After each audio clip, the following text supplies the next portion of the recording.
నమస్తే, welcome to పూరా local. నేను మీ పద్మావతి. అయితే బీబీ నగర్లో ఉన్న సర్ పాయింట్లో అయితే మనం ఉన్నాము. అయితే ఇప్పుడు సమయం దాదాపుగా 12 వస్తున్నా కూడా ఈ సర్ నిర్వహించవలసిన యాజమాన్యం ఎవరైతే ఉన్నారో వాళ్ళు ఇక్కడ రాలేదు అని చెప్తున్నారు. అయితే ఈ రోజే కాదు, ప్రతిరోజు ఇదే పరిస్థితి అయితే నెలకొంటుందని అయితే తెలియజేస్తున్నారు. అయితే దాదాపు ప్రతిరోజు ఒకవేళ ఇక్కడ దగ్గరకు వచ్చి సర్వే చేయించుకోవాలి అని అనుకున్నప్పటికీ వీళ్ళు అవైలబుల్ ఉండకపోవడం కానీ, లేకుంటే సరే వాళ్ళే ఇంటికి వచ్చి సర్వే చేస్తారు కదా అనేసి ఎదురు చూస్తున్న వారికి కూడా ఇది ఒక నిరాశ అయితే నెలకొంటుంది అని అయితే తెలియజేయడం జరుగుతుంది. అసలు సర్ అనేది ఏంటి? అయితే అసలు ఈ సర్వే అనేది దాదాపుగా మనకి 2002లో అయితే చేశారు.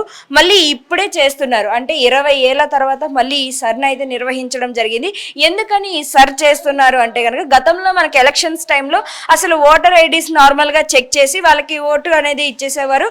ఏ పోలింగ్ బూత్లో ఎవరెవరికి ఓట్లు ఉన్నాయి, ఇంటికి ఎంతమంది ఉన్నారు, ఎంతమందికి ఓటు హక్కు ఉంది అనేది చెక్ చేసుకొని ఒకసారి వారందరికీ కూడా మనకి ఓటు పోలింగ్ బూత్లు అయితే ఇచ్చేసేవారు. కానీ ఇప్పుడు అలా కాదు. దాదాపుగా ఇదే పద్ధతిలో అయితే 2002లో సర్ జరిగింది. అసలు ఈ సర్ వెనకాతలో ఉన్న ఆంతర్యం ఏంటి అంటే గనక, ఎవరైతే ఓటు హక్కు ఉండి ఒక వ్యక్తికి డబల్ ఓట్స్ ఉండడం కానీ, లేకుంటే ఓటు హక్కు ఉన్న వ్యక్తి చనిపోవడం కానీ, లేకుంటే ఓటు అనేది ఒక ఏరియాలో ఉండి ఆ ఏరియా నుంచి వారు మరొక ఏరియాకి ట్రాన్స్ఫర్ అయినప్పటికీ కూడా వారికి ఇక్కడ ఓటు హక్కు ఉండి వారు ట్రాన్స్ఫర్ అయిన చోటికి కూడా ఓటు అనేది రావడం, ఇలాంటివి ఏవైతే ఉంటాయో దీనివల్ల ఏవైతే తప్పుడు ఓట్లు కూడా ఎక్కువ అవుతున్నాయి, ఇలాంటి వాటన్నిటినీ కూడా నిర్మూలించడం కోసం అసలు ఈ పద్ధతిని అయితే నిర్వహిస్తారు.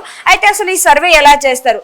2002లో ఎవరైతే ఓటు వేసిన వాళ్ళు ఉన్నారో వాళ్ళు ఉన్న ఇంటి డోర్ నెంబర్ని బట్టి, వాళ్ళ ఆధార్లో ఉన్న నెంబర్ని బట్టి కానీ వాళ్ళని గుర్తించి వారు ఇప్పటికీ ఉన్నారా లేదా, అసలు వాళ్ళు ఎక్కడ ఉంటున్నారు ఏంటి అనేది ఒక సర్వే అనేది నిర్వహించి వారికి ఒక ఓటు అనేది ఇప్పుడు రాబోతున్న జిహెచ్ఎంసీ ఎలక్షన్స్లో కూడా వాళ్ళకి పోలింగ్ బూతులను అయితే నిర్వహించడం జరుగుతుంది.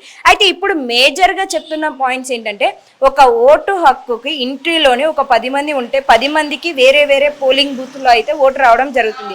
దీనికి గల కారణం ఏంటి అని అడిగితే, ఇప్పుడు జరుగుతున్న సర్వేలు ఏవైతే ఉన్నాయో ఎవరి ఓటు డోర్ నెంబర్ని బట్టి వారికి ఒక్కొక్క పోలింగ్ బూత్ అయితే రావడం జరుగుతుంది అనేసి ఇక్కడ సర్ నిర్వహిస్తున్న వాళ్ళు కూడా మనకి చెప్పడం జరుగుతుంది. బట్ ఏది ఏమైనప్పటికీ దీనివల్ల కొంతమందికి అయితే అసంతృప్తి అయితే నెలకొంటుంది.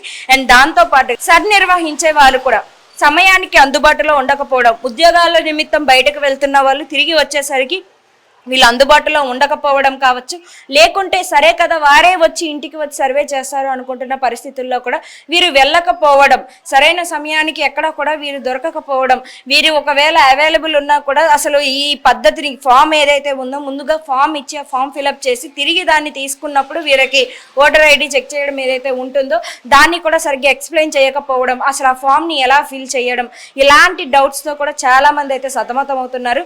సరే చదువుకున్న వారికి అయితే కొద్ది గొప్ప ఫామ్ చూసైనా ఫిల్ప్ చేయొచ్చు అని అనేసి అవగాహన అయితే వస్తుంది. కానీ అది కూడా లేని వారి పరిస్థితి ఏంటి అంటూ కూడా కొంతమంది క్వశ్చన్ చేయడం అయితే జరుగుతుంది. బట్ ఏది ఏమైనప్పటికీ సర్ అనేది చేయడం అనేది ఒక రకంగా దొంగ ఓట్లు అనేవి పుట్టుకొచ్చే కొద్దీ నిర్మూలించడానికి ఇది ఒక మంచి చక్కని అవకాశం అయినప్పటికీ కూడా దీనిపైన సరిగ్గా అవగాహన లేని వాళ్ళైతే ఇప్పటికే సమస్యలతో చిక్కుముక్కులాడుతున్నారు.